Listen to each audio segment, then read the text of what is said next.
বেগম খালেদা জিয়ার আসলে শারীরিক পরিস্থিতি কেমন, কি তথ্য আছে আপনাদের কাছে? আমাদের কাছে আসলে কোনো তথ্যই নাই, আমাদের থেকে হাইড করতেছে।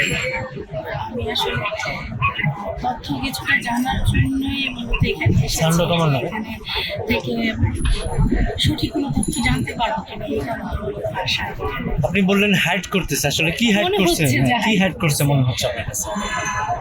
আসলে আতঙ্কিত আছি, ভয়ে আছি। ম্যাডাম আদৌ বেঁচে আছেন কিনা, বেঁচে থাকলে ওনার অবস্থাটা এখন কোন পর্যায়ে আছে। দলের পক্ষ থেকে তো বারবার বলা হচ্ছে যেখানে এসে ভিড় না করার জন্য, এবং তাদের পক্ষ থেকে কিন্তু কোনো ফয়সালা দেয়নি যে ম্যাডাম ভালো আছেন, আগের অবস্থায় আমরা আছেন, আশা তাকে নিবিড় পর্যবেক্ষণ। করতেছি ভালো আছেন এবং দোয়া করছি আল্লাহ যেন তাকে আরো বেশ কিছুটা বছর বাঁচিয়ে রাখেন, আমাদের মধ্যে সে থাকুক, আর হচ্ছে সে আবার প্রধানমন্ত্রী হোক আমাদের দেশে, এটা আমরা আশা করি।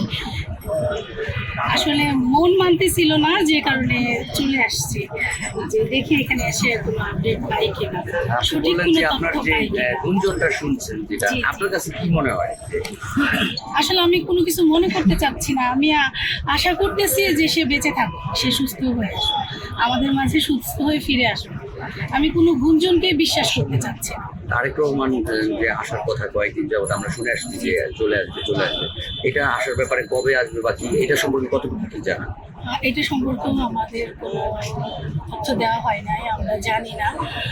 তবে ওনার আসার পরে ওনার যদি কোনো প্রবলেম না থাকে, ওনার যে একটা ঝুঁকি আছে যে আমরা গুঞ্জন এটাও শুনেছি তাকে মেরে ফেলতে পারে, যদি ওনাকে আমাদের বাংলাদেশের প্রধান উপদেষ্টা ওনারা যদি ওনাকে সম্পূর্ণভাবে সেফটি দিতে পারে, তাহলে আমরা আশা করি উনি আসুক, এবং আসলে আমরা অনেক খুশি হব। সরকারের পক্ষ থেকে তো বলা হয়েছে যে কোনো বাধা নেই এবং তার সর্বোচ্চ নিরাপত্তার ব্যবস্থা করবে, তারপরও কেন আসছে না, কি মনে করছেন আপনারা? সেটা আসলে আমরা তবে তারেক রহমান স্যার আসলে ভালো হতো আমাদের জন্য। যেহেতু ম্যাডাম এখন অসুস্থ, গুরুতর অসুস্থ, স্যার আসলে ভালো হতো। তাহলে কি বলতে চাচ্ছেন যে সবকিছু কুয়াশার মধ্যে আছে? জি জি, তাই মনে হচ্ছে। আপনি দলের কি পদবি, কি আপনার নাম?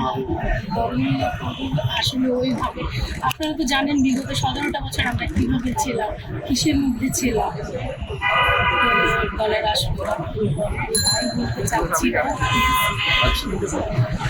আপনাদের সবার কাছে দোয়া চাই ম্যাডামের জন্য ফিরে আসে এবং পরবর্তী প্রধানমন্ত্রী আমরা আপনিও কিন্তু